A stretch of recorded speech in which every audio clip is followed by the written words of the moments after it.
Steve Jewin, MMA Mania. All right, Steve, you're on. Go ahead. All right, Ryan Couture, how are you doing today, sir? Doing great. How are you? I'm excellent. It's always good to talk to you, and I'm looking forward to this fight you've got coming up at Bellator 209, a rematch with Haim Gozali. Kind of a curious situation considering you already beat him at Bellator NYC. So what do you have to say about this rematch coming up?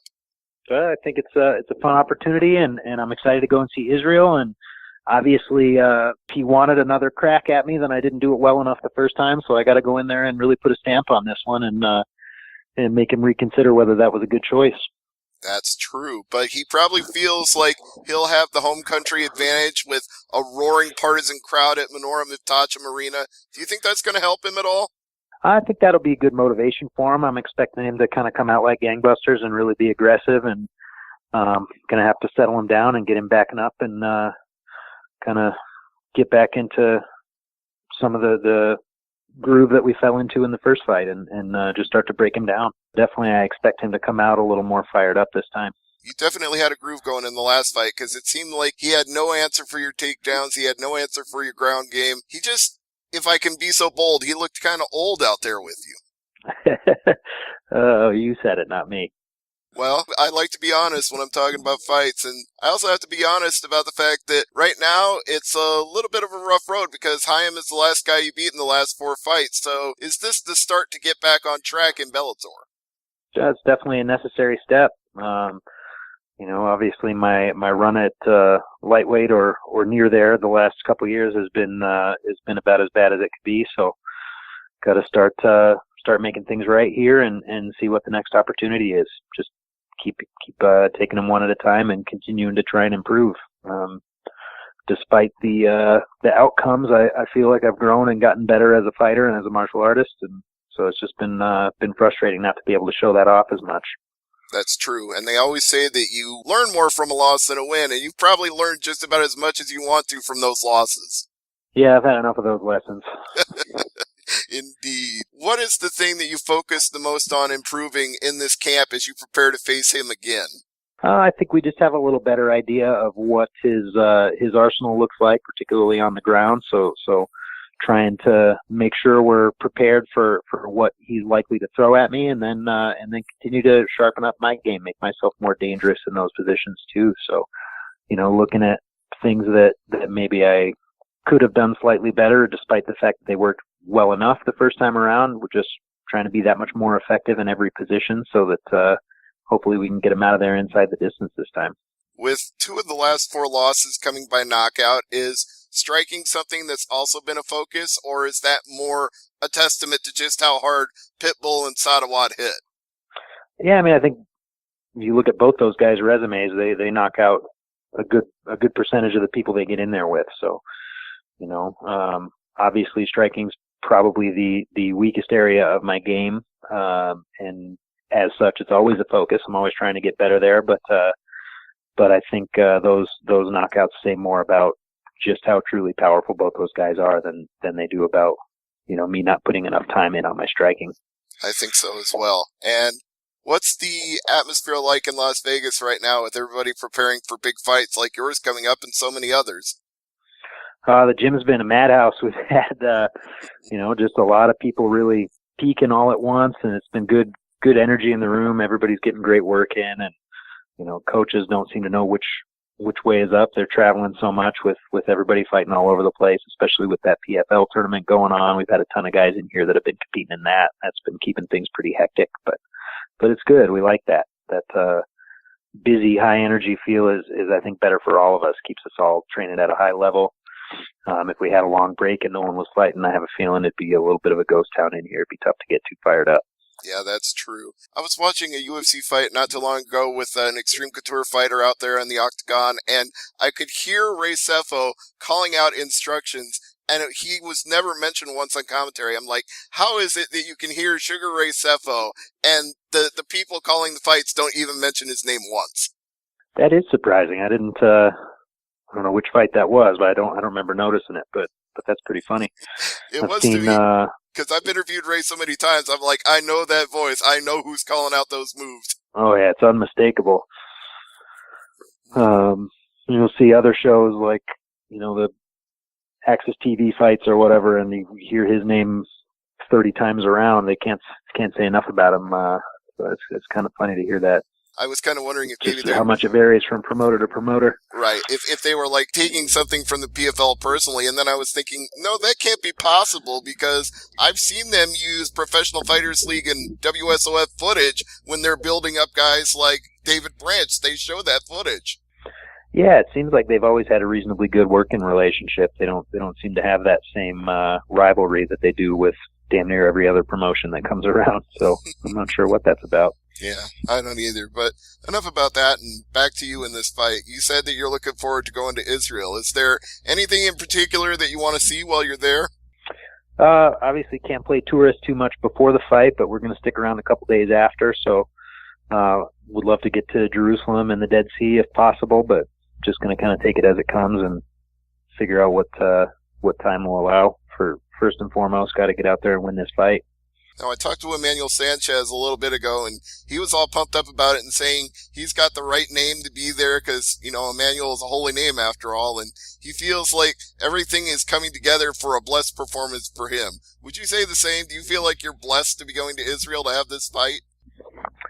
I think it's an amazing opportunity, and just never cease to be amazed by the people and places I get to see and encounter throughout my years in this sport. So I'm excited about it. It's somewhere I may never have gotten around to planning a vacation to if not for this fight. So I feel like that's just a huge opportunity and a cool thing to have, you know, yet another cool thing to have come my way by virtue of being involved in this sport. And I believe it's your first Bellator fight overseas, but I don't know if it's the first anything you've had overseas. I'm sure you've had a grappling tournament or something somewhere along the line. Yeah, I fought over in Stockholm, Sweden, back in 2013. So we traveled for a fight once before, and you know that one didn't go my way. But I don't know how much of a role the travel played in that. But definitely, I'm trying to do everything I can figure out how to do to make sure I'm acclimated to the time change and that doesn't hamper my performance. Right. Now, that was the Gegard Mousasi and Ilir Latifi fight, wasn't it? Yep. Yeah. So what do you think of what Gegard's done since he came over to Bellator and won the world title from Rory McDonald? Yeah, it's great. That was, you know, I figured he was the favorite going into that fight, but can't really ever count Rory out either. He's such a smart fighter and tends to put together such good game plans. But happy for Gegard. He's a great guy and just glad to see him having so much success. Mm-hmm.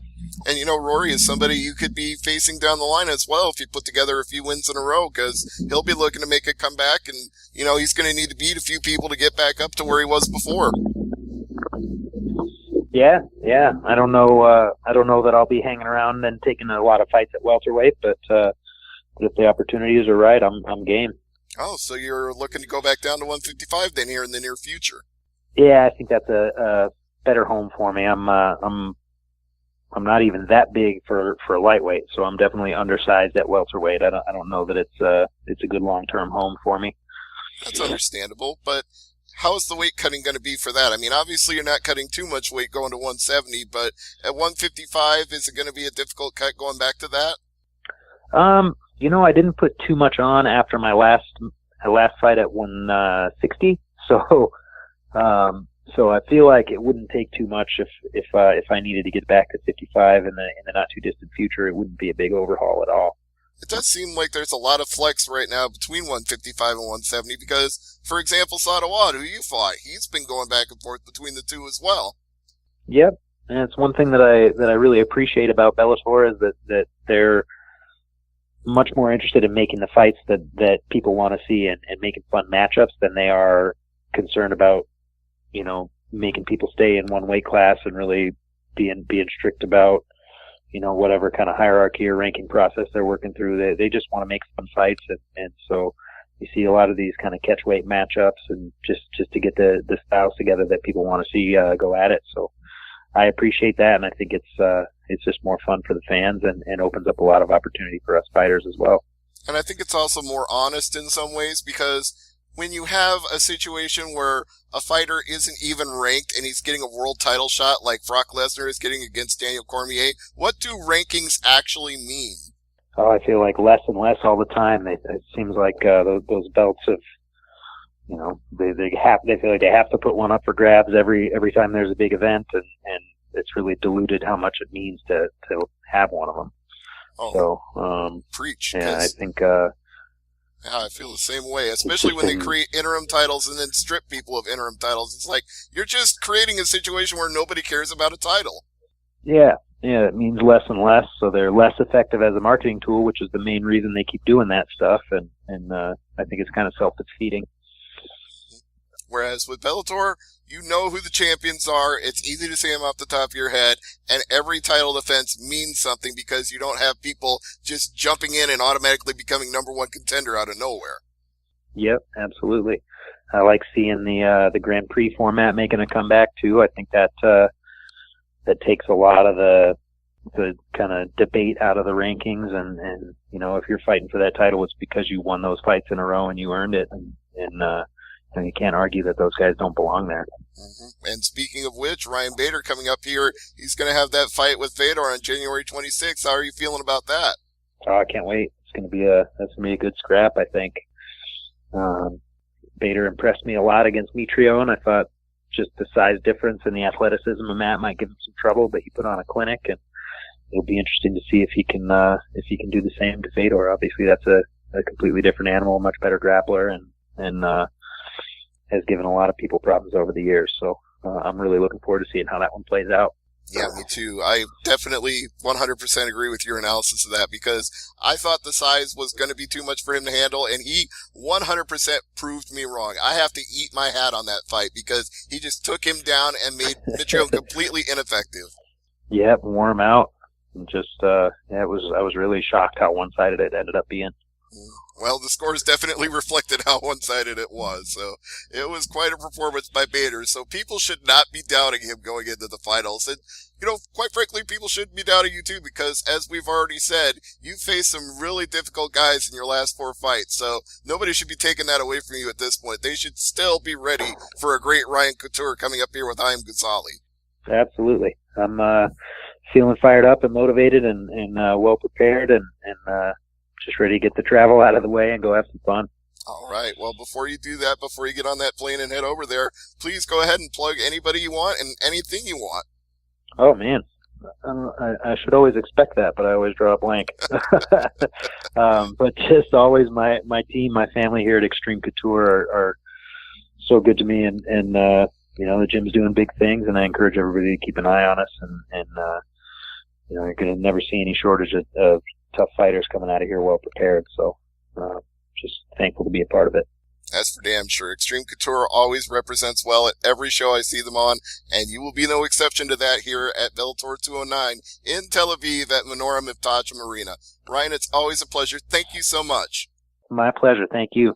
You bet. And Dan, thank you as well.